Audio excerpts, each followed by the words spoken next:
So we're looking at now, our goal is to take the derivative of the inverse trig functions. Okay?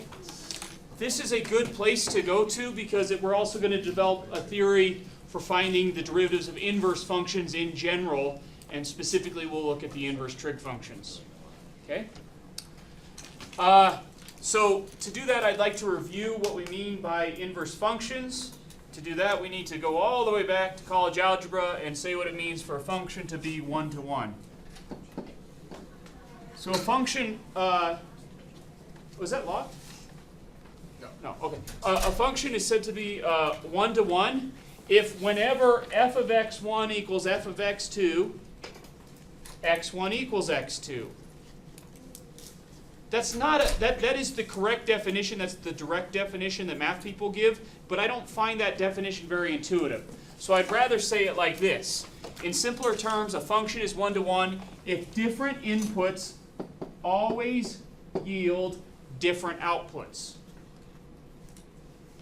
That's what we mean by a one-to-one function. I.e., two different domain values always have different range values. So let's see if we can suss that out a little bit. Okay. What is a function that is not one-to-one? Well, a classic example of a function that's not one-to-one is a quadratic function. Okay. If you were to look at the graph of this function, the graph of this function looks something like this. And for instance, if I plugged in this x value right here, it would spit out this y value. If I plugged in this x value right here, it would also spit out that y value. What happened?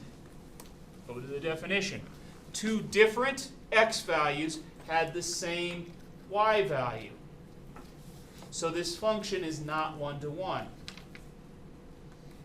If you're given the graph of a function, it's very easy to spot whether or not it's one-to-one.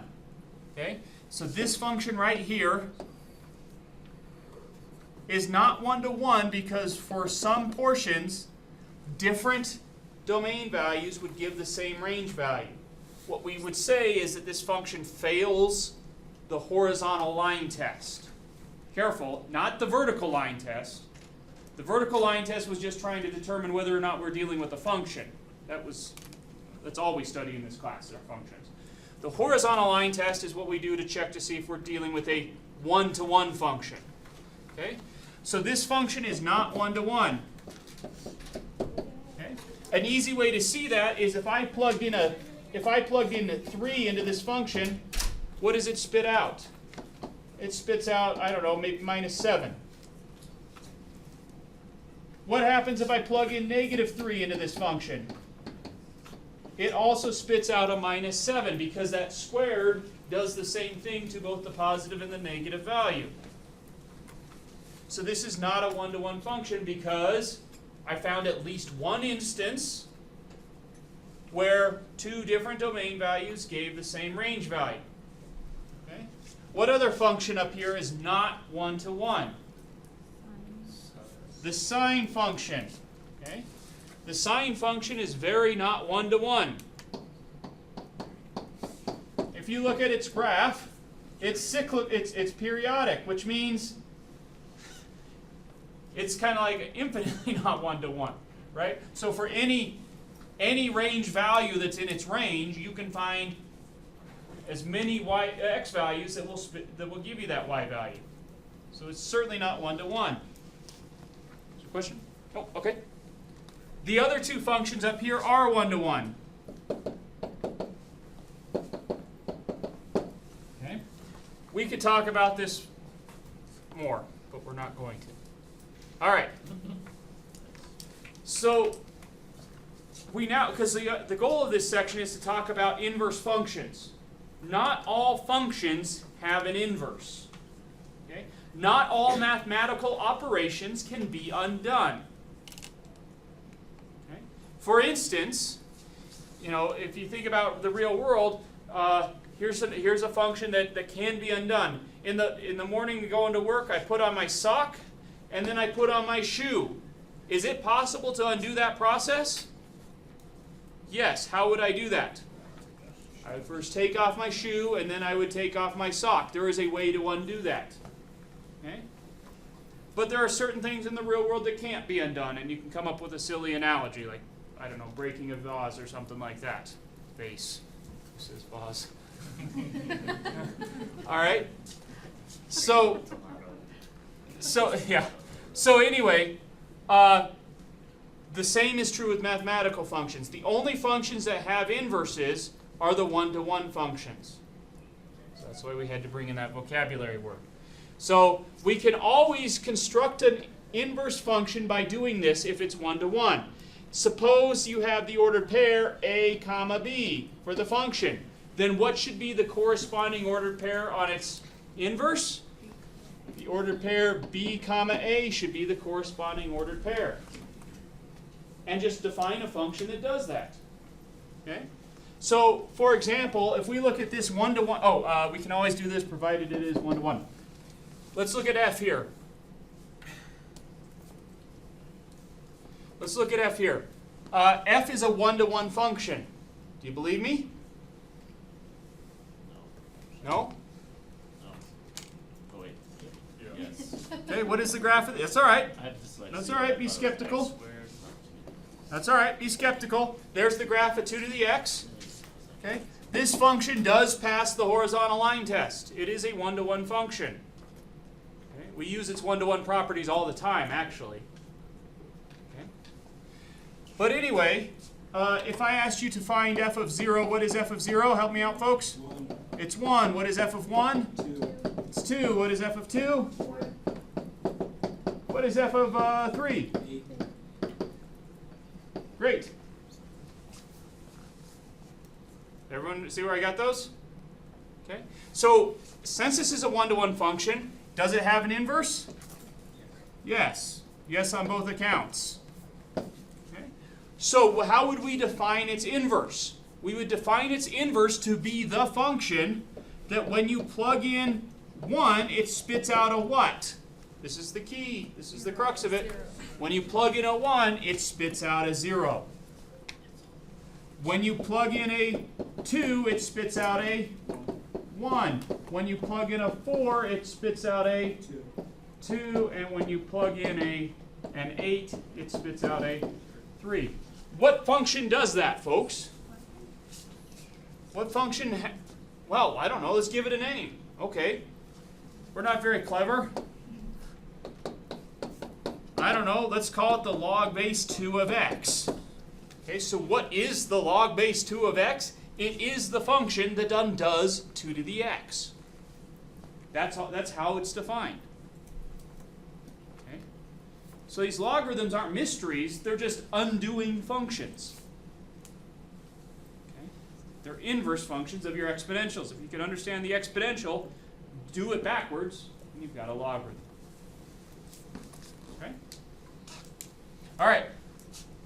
Let's look at the graphs of these two functions. Okay? I'd like to sketch them on the same axes. Okay? So right here, I've got the graph of 2 to the x.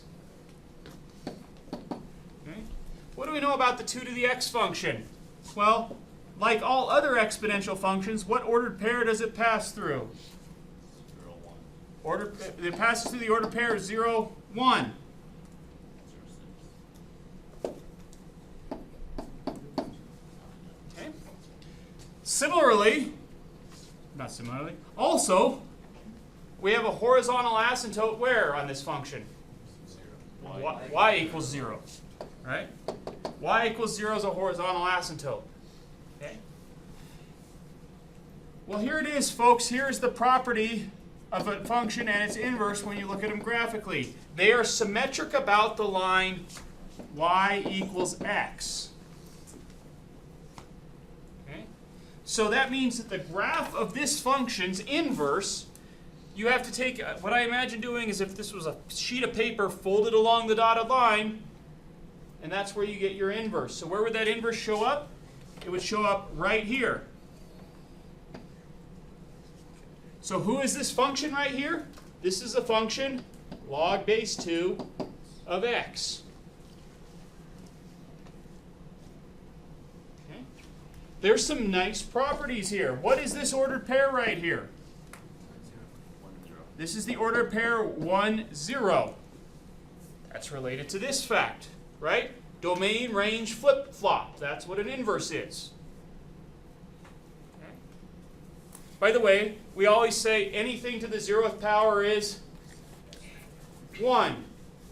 The equivalent property in logarithms doesn't quite roll off the tongue.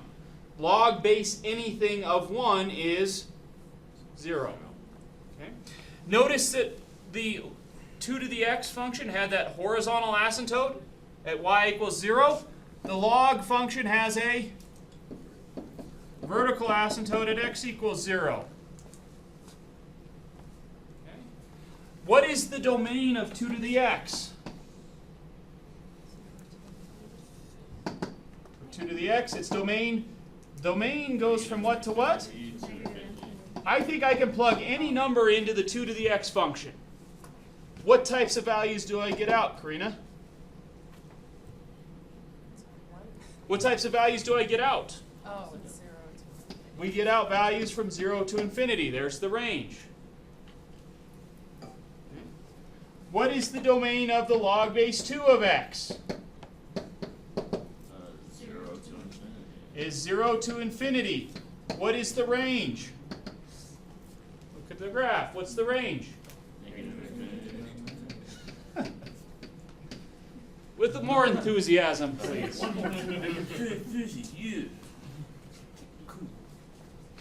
Do you see the domain range flip-flop? The domain of the one is the range of the other. That's not a coincidence. That's how we developed it, right? Okay. All right. So here are the steps to finding an inverse function. There you go. Okay, this is review of college algebra. So here they are. Here are the steps. You've seen it before. Let's put it into practice. Okay. Here's a function. Let's find its inverse. Okay. All right. How do we find the inverse of a function? We swap x and y. So we get that x is equal to 2 plus e to the y minus 3. Then what do? We solve for y. Folks, I'm doing this a little bit fast. I'm following the steps on the previous page. Okay, or I gave, instead of calling it f of x, I called it y, and then I swapped x and y. Then I solved this expression for y. Okay, so if I want to solve this expression for y, let's first subtract over the 2. So this part I do want to do a little more slowly, make sure everyone's on board with the algebra.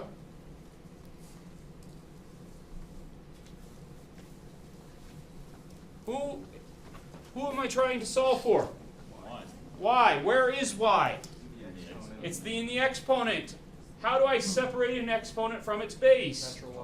By taking a natural log. So this gives me the natural log of x minus 2 is equal to, and there's lots of ways to write this. I'm going to write this as y minus 3 times the natural log of e.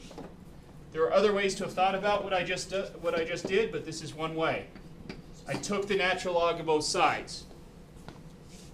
The better way is to say, let's rewrite the natural log expression as its equivalent exponential expression. That's a more sophisticated way of thinking about it. But since we've been taking natural logs of both sides, let's do that. Okay? So this gives me the natural log of x minus 2 is equal to just y minus 3. How come just y minus 3? The natural log of e is just 1. Folks, slow me down now. Okay, this is those voices in my head are saying, get through this, get through this, get through this. Okay, but this is an example I want to make sure everyone understands. So stop me if I did something you didn't understand there.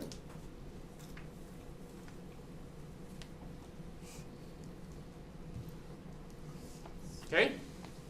So then we get that y is equal to the natural log of x minus 2 plus 3. But we should call y by its proper name. Its proper name is the inverse function.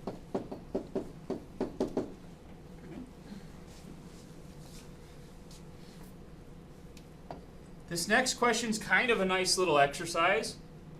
We want to find the domain and range of f and f inverse. I want the domain of f and the range of f. I want the domain of f inverse. I want the range of f inverse. Folks, which question do we ask most often in a math class? Domain or range? Domain. For lots of reasons. One, because it's the easier of the two to find.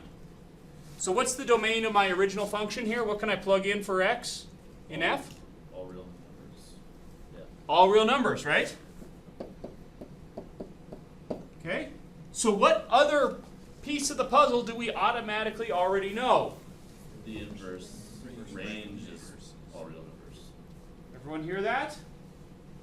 So we know that the range of the inverse is also all real numbers without any work, right? That's actually kind of nice. We don't even have to look at its graph to know that. Okay? What should I find next? The horizontal Hmm. domain of the Let's find the domain of the inverse. What can I plug into the inverse function here? The smallest number I could plug in is something just to the right of 2. So then 2 to infinity would work. So then what's the range of this function right here? It's 2 to infinity. Okay. If we sketch both these curves, should we do it? Yeah, sure. I don't want to sketch them. Okay? Try at home. All right. Okay. This is a procedure that I think is incredibly useful. How many of you are going on to Calc 2? Yeah. Okay. One of the more difficult things you do in Calc 2 is something called trigonometric substitutions. The work that I'm going to do in finding these trigonometric inverse derivatives is similar to that procedure. So really getting it down and I think, frankly, learning it my way is a good way to then apply it to your trig substitutions in the next course. Okay. First of all, we want to find the inverse function. So we got a little bit to go because first I got to introduce inverse trig functions. We want to find the inverse of the sine function. Well, wait a minute. On the previous page, I said the sine function was a function that was not 1-to-1, right? But I still want to be able to talk about its inverse. Tiernan, what do I do? Choose a section of it to do the inverse. We restrict the domain. So the issue is that it's not 1-to-1. Okay? So what are we going to do? Well, if you look at your sine curve, which behaves something like this, I would like to take just one strip where it is 1-to-1. There is sort of a natural choice. All math people agree that that's the best place to break this up into one 1-to-1 strip. So I'm only talking about this piece right here, which is a 1-to-1 function, which means it does have an inverse. Okay? So we define f inverse of x, called the arc sine of x, to be its inverse. Okay? Folks, I've already gone on giving you my spiel about the powers of the trig functions. It really bothers me that we write sine to the third power this way. It even especially more bothers me that we write the inverse function of the sine of x, we write the inverse function this way. Because this means sine to the what power? Third power. This means sine to the, no, this is the inverse sine. That is bad notation. It is piss poor notation. I'm sorry. It does not mean sine to the -1, but this means sine to the third. This says find the inverse sine. If I wanted to say find sine to the -1, I would write it this way. The correct way. Okay? So, I tend to favor the notation arc sine, but plenty of people will show you it as sine to the -1, meaning sine inverse. So I'll do it both ways. but know that this is the way I prefer to do it with all of my inverse trig functions. Okay, arc mean, I don't know what arc means, but we use it to stand for the inverse. Okay, all right. I'm really passionate about that. We didn't have, I actually remember my teacher saying that's the way spill. Yeah, yeah. There's a few of us. We're gaining momentum. Not a lot. Right. Grassroots movement.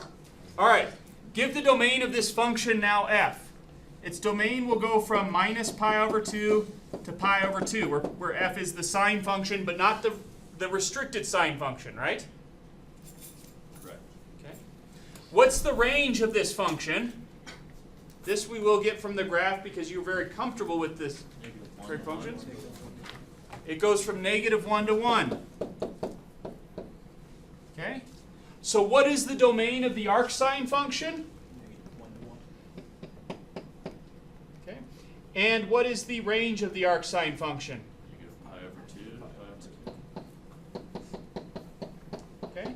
Folks, I don't think that should surprise you that the domain of the arc sine function goes from -1 to 1, because what do we take the arc sine of? Yeah. This is on the next page. I want to jump to it right now while we're talking about it. Right down, oops, right here. Okay? What do we take the sine of? What type of object? No, that's what we measure it in. What type of thing are we taking the sine of? What's that? I heard it. We take the sine of an angle. What does it return when we take the sine of an angle? What type of object? Not just any measurements, but a ratio of two measurements. It returns a ratio. Specifically, it returns the what? It takes the ratio of the opposite over the hypotenuse. Those are both measurements of the sides of a triangle, but it's the ratio of them.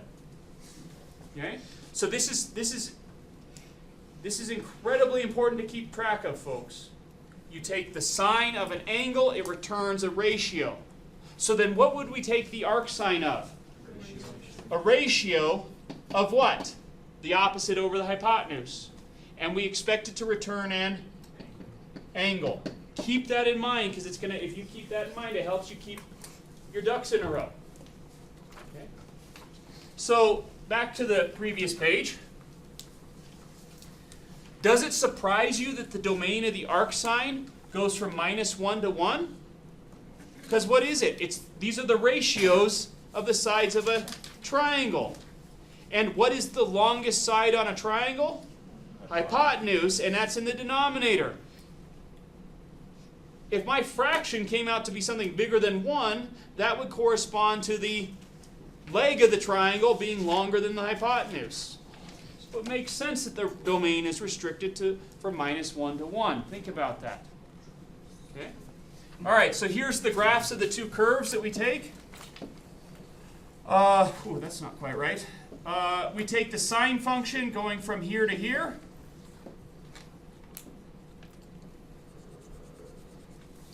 That's the graph of the sine of x, restricted to the portion where we want to find its inverse. Okay? What is this ordered pair right here? You know what? I got a Pi over 2. no, it's fine. This is the ordered pair pi over 2, comma 1. And what's this ordered pair down here? Opposite. Yeah, it's an odd function, right? Okay. So then what is the graph of I can't even do it. What do? Just flip-flop the domain and range and plot them. Okay? So what is the ordered pair, the endpoint on the arc sine function? It's the ordered pair 1, comma pi over 2, which would be somewhere up here. That's the ordered pair 1, comma pi over 2. Likewise, I would have this ordered pair down here. This would be the ordered pair -1, comma minus pi over 2. Okay? And then we just, that's a little bit tricky.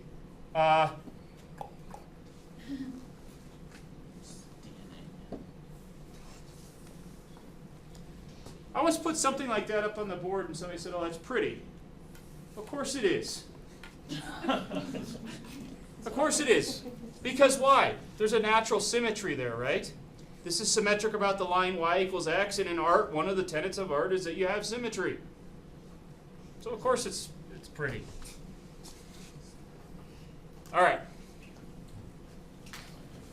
Folks, I'm actually going to let you pull these from the textbook because I've forgotten them. So I'll let you pull them out of the textbook. They're in the textbook. We take for the sine, we take the restricted domain from minus pi over 2 to pi over 2. And so the range goes from minus 1 to 1. So for the arc sine, you flip-flop them, right? The domain goes from minus 1 to 1, and the range goes from minus pi over 2 to pi over 2. Okay? We'll do the next one. The cosine. The cosine goes from, we want to go from 0 to pi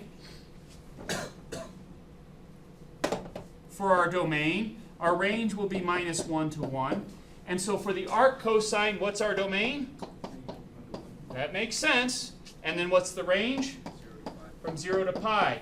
Why did I take a different restriction for my cosine? Yeah, let's look at the graph of the cosine for just a second. The cosine curve looks something like this. So if I want a one-to-one segment, I can't go from minus pi over 2 to pi over 2.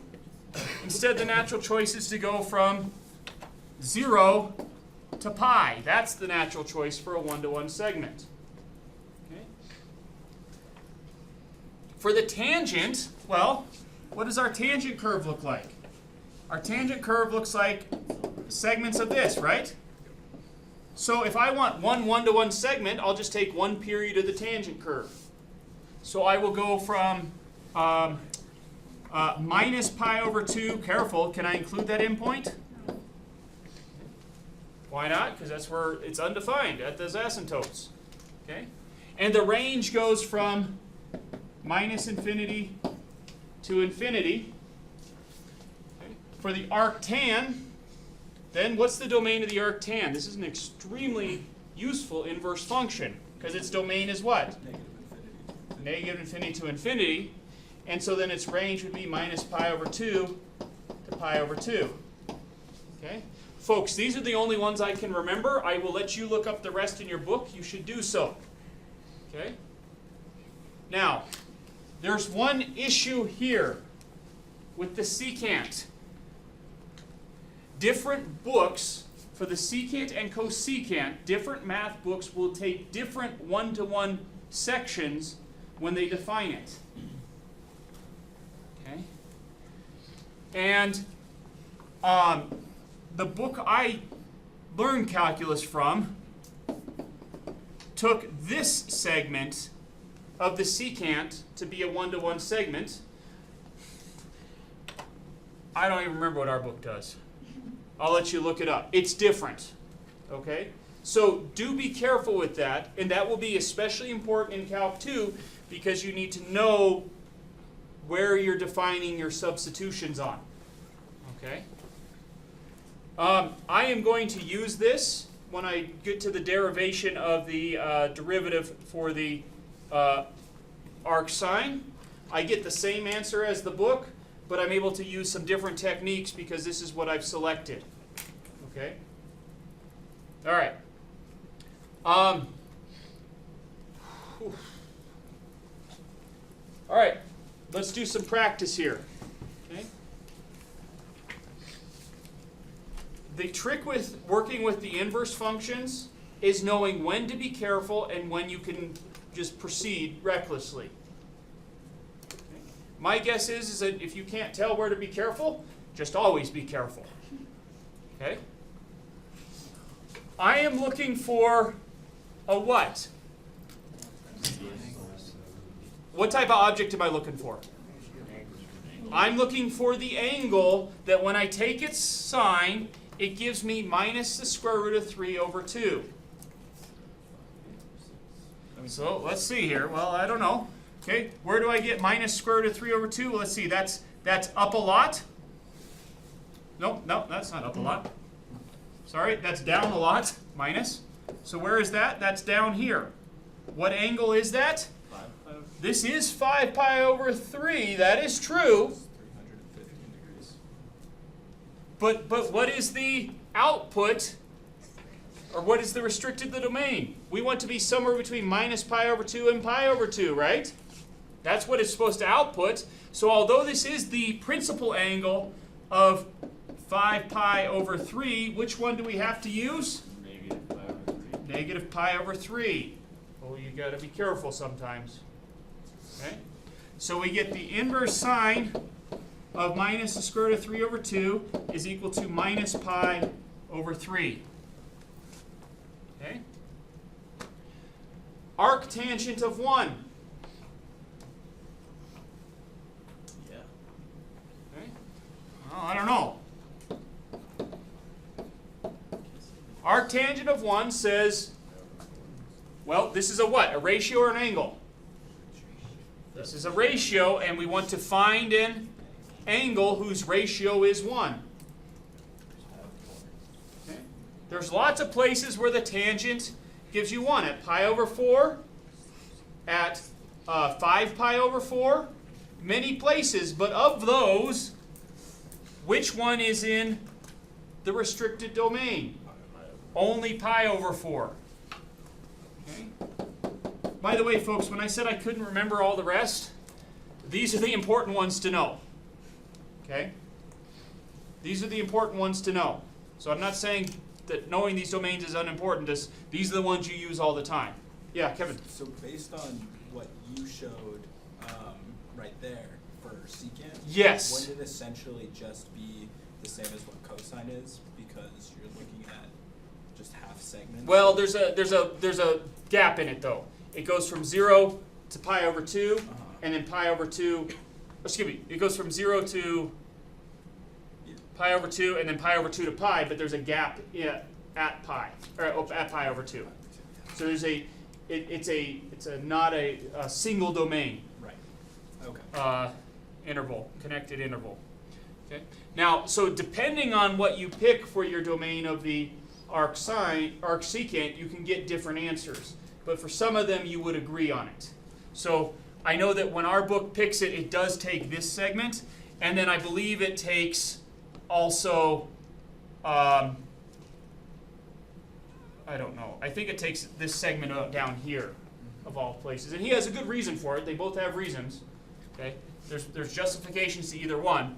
But anyway, when I say when does the secant give an output of 2, that's in this quadrant that we all agree on. Yeah. Okay? So when does the secant give a value of 2? What angle gives a secant value of 2? Is that right? That's right. The arc secant of 2 is pi over 3. Right? Because the secant of pi over 3 is 1 over the cosine of pi over 3, which is 1 over 1/2, which is 2. Okay? That's tough, folks. Okay. Arc cosine of -1. Arc cosine of -1, that's a what? What type of object is that? Ratio. A ratio. I'm asking you for an angle on what interval? From 0 to pi that spits out a -1 in your cosine function, and the answer is pi. Okay? Folks, these are tough. I've made myself look like an idiot a lot of times in front of classes doing these inverse trig functions. Okay? Be careful with them. Okay? All right. There's a subtlety that happens here that I want to show you real quick. We'll just do it with a couple of examples. Okay? Actually, yeah, we'll just keep working. All these examples are important. This one, I could simplify. I could just go ahead and say these two functions are what of each other? Inverses, so I should expect to get what out? Pi over 6. Pi over 6. Now, That's only because where is pi over 6? Within the. It's within the domain, so I can proceed recklessly in answering that question. But let's just go slowly through it. Okay? So this would be, what is the cosine inverse of the square root of 3 over 2? And what angle, when I take its cosine, gives me the square root of 3 over 2? It is pi over 6. Could you have shortcutted that one? Yes. Okay? But let's look at this one. Okay? The answer is not 13 pi over 6. Because 13 pi over 6 isn't in the, well, it isn't, where are they? This is so weird that there's a big gap there. It isn't in the range of the arc sine. Okay, so it can't return a 13 pi over 6. Okay? You mean the arc cosine? Oh, I'm sorry, we're looking at the arc cosine. Yeah, thank you. Thank you. Yeah, see, there we go. But the range is 0 to pi, and 13 pi over 6 is beyond that. Okay. So instead, we have to, so this one I could have been careless with. This one I have to be very careful with. Okay? What is the cosine of 13 pi over 6? 3 over 2. It is the square root of 3 over 2. But then what is the arc cosine of that? Pi over 6. It's pi over 6. So in that case, you can't just cancel these two out. Oftentimes, if you use a good computer program and it had to use inverse functions, it'll say, warning, this computer program used inverse functions while calculating your results, so use them carefully. Don't, double check them, confirm them. Yes? Is there anything wrong with subtracting 2 pi from 13 pi over 6? No. Nope. And then that puts it in its domain, and then you do the procedure. Nothing wrong with that at all. Yeah. Okay? Now with these, I don't have to be careful. This is where knowing, I don't know, I said it once before, but you just have to know when to be careful, when not to. Okay? This is just going to be the square root of 3 over 2. There's no work that needs to be done there. Okay? Because this returns an angle that's within, but then when I take the cosine of it, it's the cosine that's well behaved everywhere, so it just takes me back to where I started.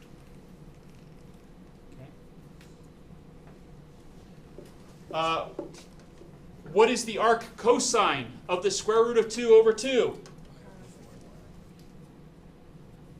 Pi over 4. He said pi over 4. Is it? Let's see. Yes, it's pi over 4. Doggone it. It's like you're making me question my Sorry. life. Sorry. No, I was. Yeah. I was. Yeah. I don't know what I was thinking then. All right, keep me on your toes. All right, It's like, is it? Yeah, no. this is the next thing I want to think about. Okay? What is the sine of the arctangent of 7?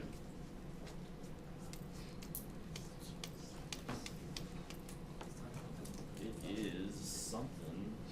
Now the arctangent has a domain of what? Oh, wait. Minus infinity to infinity. Is it 0? I don't know what it is. It's not one of my unit. It's not one of my unit circle angles, right? But still, what do I take the arctangent of? Tangent 7. Isn't it? I take the arctangent of a. Y? What's that? X over Y? I take the arctangent of a ratio, right? What does it return? An angle. Let's convert this to a different statement. This says that the tangent of theta is equal to 7. Right? Well, then what's this thing over here? Again, it was a ratio, but now maybe it's a little bit easier. We're back in trig land, which we know and love. So now I can express it as a ratio. And now I can define my triangle, right? Yep. So this is a right triangle with an angle of theta. The ratio of the adjacent, of the opposite to the adjacent is 7 to 1.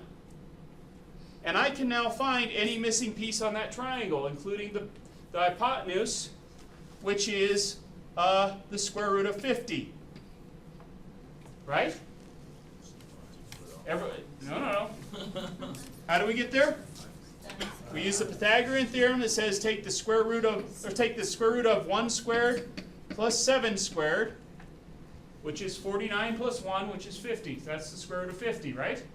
So, when I say what is the sine of the arctangent of 7, it is just the sine of this angle that I've described over here, right?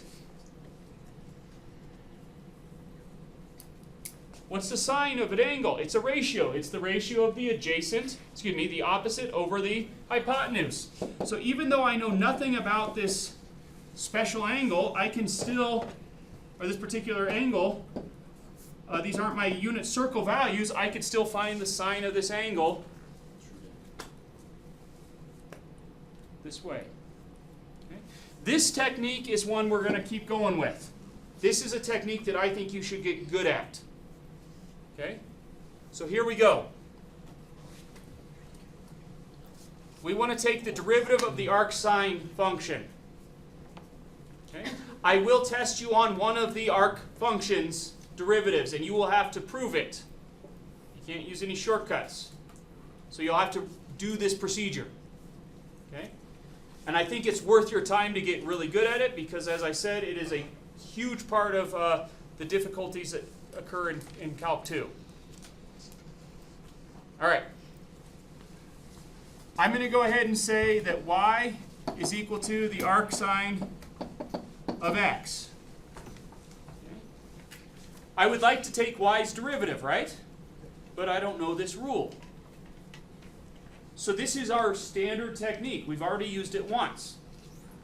Let's go ahead and rewrite this as its equivalent inverse expression. So that says what? The sine of y is equal to x. Can I now take the derivative of this?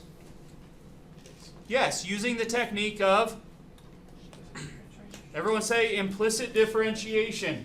Implicit differentiation. You're right. Okay. So let's take the derivative of both sides.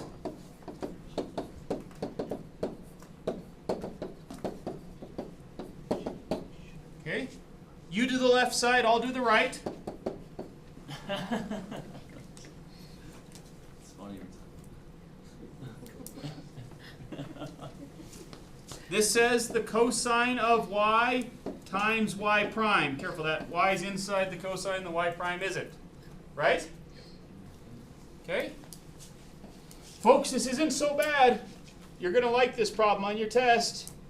Okay? You get y prime is equal to 1 over the cosine of y, right? Which is equivalent to secant of y. Because you divided the cosine of y to the other side, right? Yes. Which we could write as secant of y. I'm going to go ahead and leave it as cosine, just knowing what's coming. Why did you switch from arc sine to sine y? Like step 1 to step 2? Yeah, because they're trig function, they're inverse functions of each other. So this says the arc sine of this ratio is this angle. If that's true, then the sine of that angle is this ratio. Right? So if I say that pi over 4 is equal to the arc sine of the square root of 2 over 2, then that says that the sine of pi over 4 must equal the square root of 2 over 2. That is the domain range flip-flop when we do inverse functions.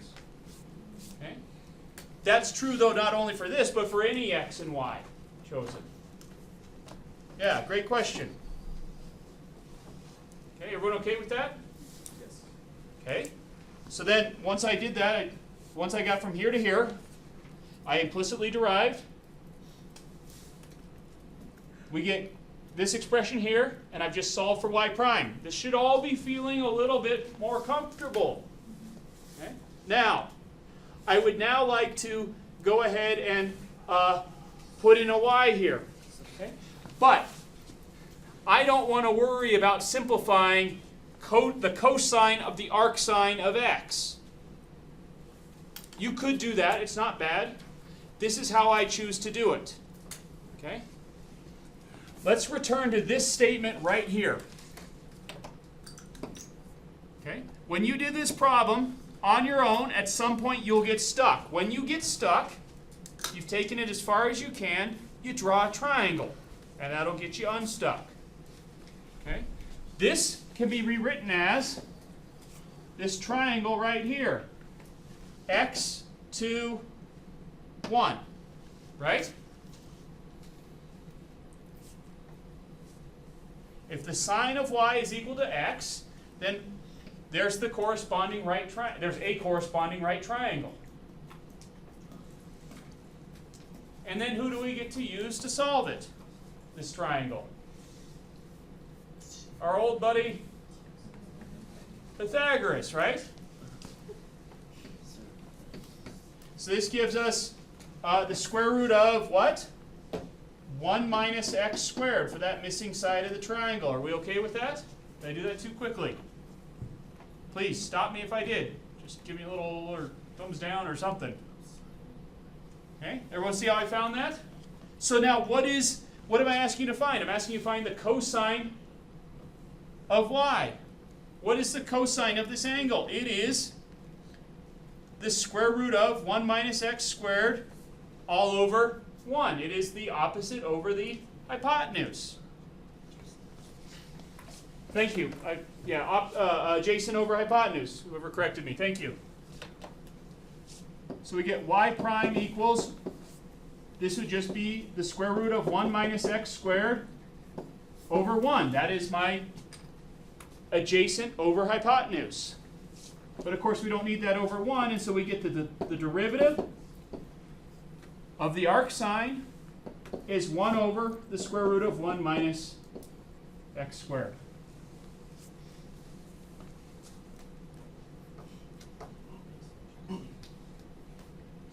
Okay? So, I'm not going to do the proof of this one. You should do this on your own. I really want to make it an attendance quiz question next time. So, you just verbatim follow this, replacing arc sines with arc cosines, sines with cosines. Follow it through. You'll develop a triangle. You'll have a different side there. You'll end up with a minus sign. That's okay. All right, let's try that. All right, let's put it into practice. Okay, let's find the derivative of this expression here. Okay. So this derivative is equal to, what's that? This isn't the daunting problem. No. It's just memorize the rule and follow the rule. Okay. What is the derivative of the arc cosine of something? It's minus 1 over the square root of 1 minus that something squared. But then by the chain rule, I have to multiply by the derivative of what goes inside the arc cosine, which would be 2.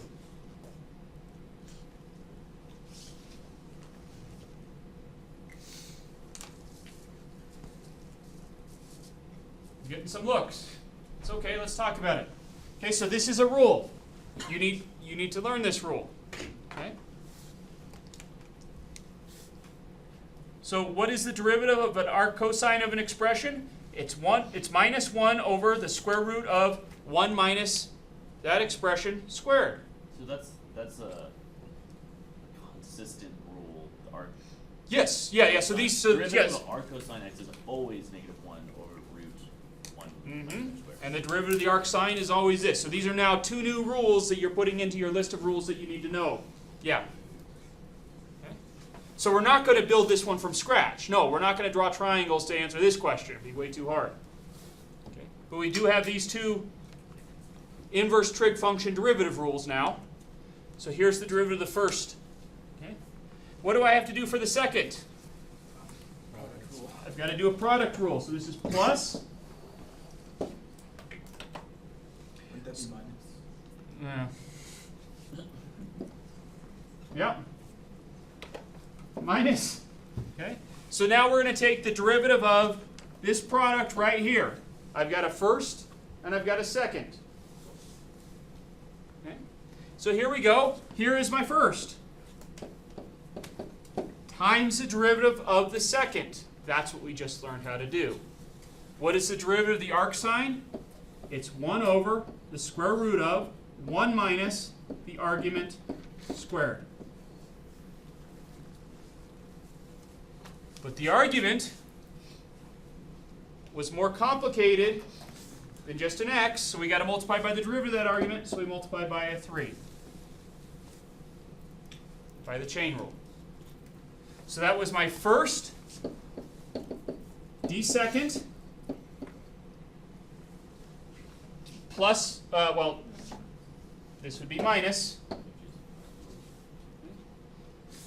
the second, which is the arc sine of 3x, times the derivative of e to the 4x, which is 4e to the 4x.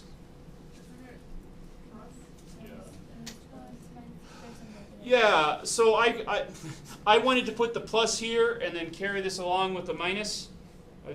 Oh, the negative. But that negative would get distributed over the entire product, which means it shows up in the plus sign that's between the two.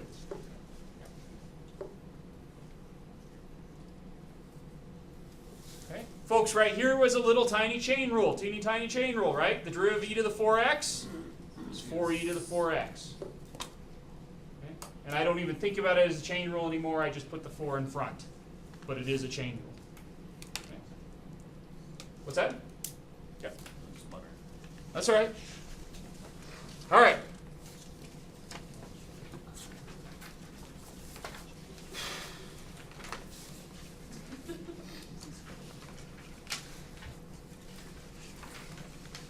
How are we doing? Even close. That's all right. We'll go. All right. The derivative of the arctangent. This is the same procedure that we did when we found the derivative of the arc sine. It's the same procedure. Okay?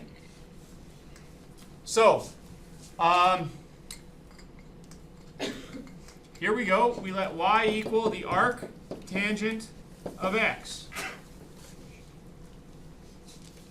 Now what's my next step? What do you say? What do you say, Kimberly? What's my next step over here? Y equals x. Yeah. Yeah, so here's this. We're trying to find the derivative of the arctangent. We don't know how to do it, so let's put it in terms of its inverse expression that we do know about. Okay? So we could rewrite this as the tangent of y is equal to x. So be careful here. Y stands for a what? Y, well, it is a function, but y stands for an angle. X stands for a ratio. Right? Because you take the tangent of an angle, and it outputs a ratio. You take the arctangent of a ratio, and it outputs an angle. Okay? Now what's my next step? Solve for y. Well, we don't want to solve for y. If we solve for y, we go back to here. We want to implicitly differentiate both sides, right? So we take d dx of both sides.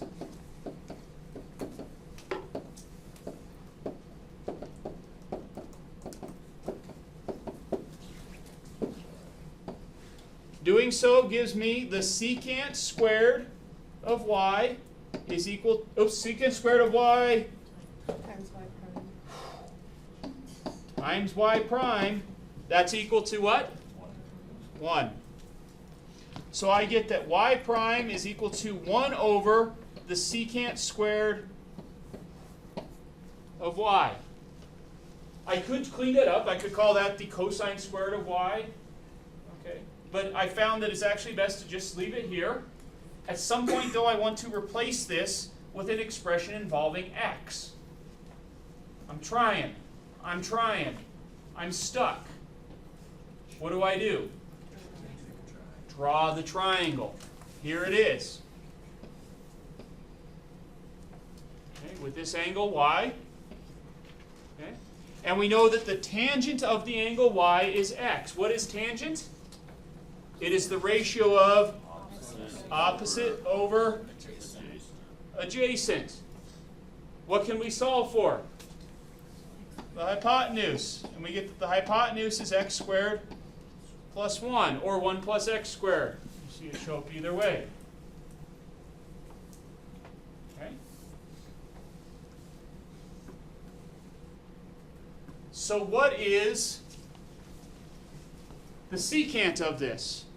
Well, the secant is the reciprocal of the cosine. The cosine is adjacent over hypotenuse, so the secant is hypotenuse over adjacent.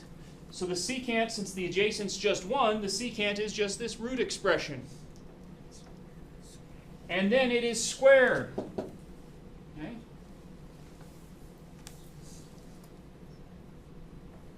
And that's no problem. So we get 1 over x squared plus 1. What is the derivative of the arctangent?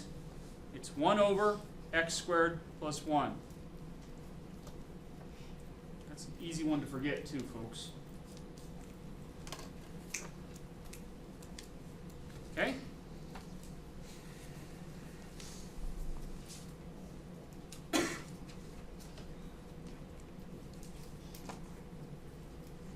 X squared plus 1 or the root of x squared. Oh, great question. So it was the root of x squared plus 1 was the secant, but then we were squaring it, and since the argument inside of here would always be positive, then I could just drop the square root. I was wondering if I needed to put an absolute value, and I do not. Okay?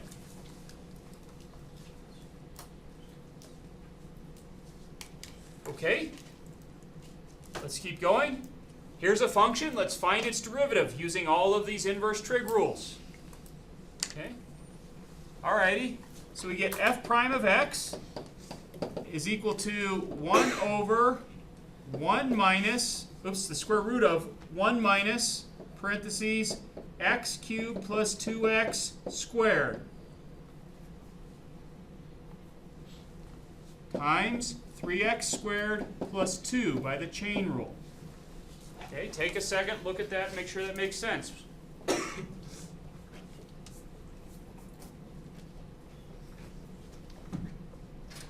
What is the derivative of the arc sine? It's positive 1 over the square root of 1 minus the expression squared. What was the expression? In this case, it was kind of nasty. There it is, squared. But then by the chain rule, we multiply by the derivative of the expression inside the arc sine. Okay? So maybe this is what, so what's the derivative of 3 arc cosine? It'll be minus 3 over the square root of 1 minus x squared square rooted, excuse me, the square root of x squared, which would be 1 minus x. Provided x is positive, but it is if we were going to take the square root of it. Why is it minus? Yeah, great question. Where'd that minus come from? So this is the one rule that I didn't prove for you. We just take it on faith, and it has a minus sign on it. Mhm. Okay. Then minus, oh, we got a product rule with a minus sign. Boy, this was a mean problem. Okay, so the first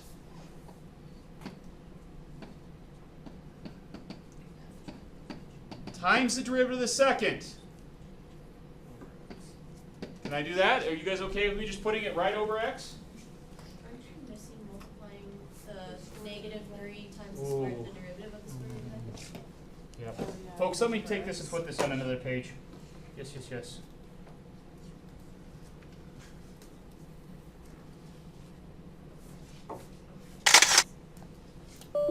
Yes. So, yes, that's a couple mistakes, so let's be careful here. We get f prime of x is equal to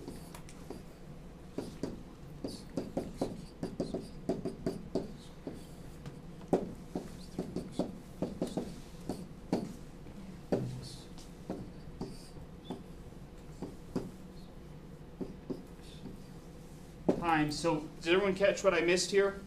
The argument the argument inside the arc cosine was more complicated than just an x. I forgot the chain rule, so we now need to multiply by 1 over 2 radical x. Okay. Now I'm going to take care of. Now I'd like to take care of this product rule right here. So we get minus 7 arctan of 3x times, I'll just write, now that I've got room, times 1 over x, the derivative of the natural log. Okay.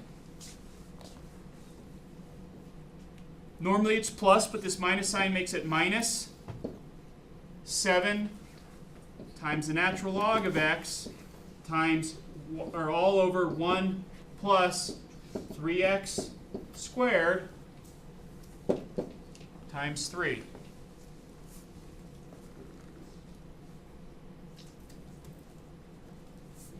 So the 7 ln of x, that just tagged along for the second part of the product rule, right?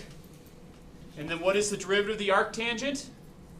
It's 1 over 1 plus the argument squared. And then we multiply it by another factor of 3 because of the chain rule. Okay. Folks, that is by far as hard as these get, and this is probably getting harder than I would ask you on an exam. Okay? Just having all this stuff to deal with at once. Dan? So where did you put that last natural log? Yeah, so let's finish it up as the first derivative of the second. In fact, why don't I do this? Let me put the plus from the product rule, or this would be a plus, and then my first is I'm going to think of as a minus 7. So all of this, let's see if I can put that in there. All of this right here is my first, and this is my d second. Okay? So then I get plus my second, which is what? The natural log of x, times the derivative of the first. The derivative of this expression right here will be minus 7 times, what's the derivative of the arctangent? It's 1 over 1 plus 3x squared. But then there's a times 3 for the chain rule. So all of this, oops, that's supposed to be little, oh well. All of this is my d first. And this right here is my second. So I could, though, notice I could then write that as minus 7 ln, actually I could write it as minus 21 ln of x in the numerator and that in the denominator. Great.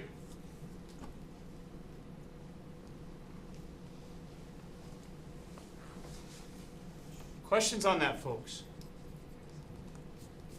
All right. I'm about out of time. So I want to just mention this one. Okay. As I said before, every time we introduce a new topic, you incorporate into everything else you've learned. So here I ask you to find the derivative of this function at 2 radical 3. So you'll go ahead and take its derivative. You'll have a product rule with your arctangent's new derivative. And then you'll evaluate it at 2 radical 3. Okay? Letter G asks you for the derivative of the arc secant. The derivative of the arc secant, I'm just going to go ahead and give it to you as,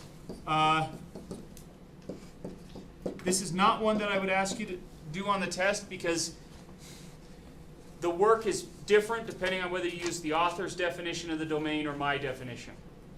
The arc secant.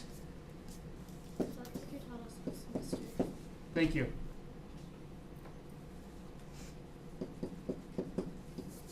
Sorry about that, folks. I forgot. So it's either x times this square root or absolute value of x times this square root, depending on what you use as your domain for the arc secant. Yeah. Okay. I'm out of time. Okay, we'll pick this up next time.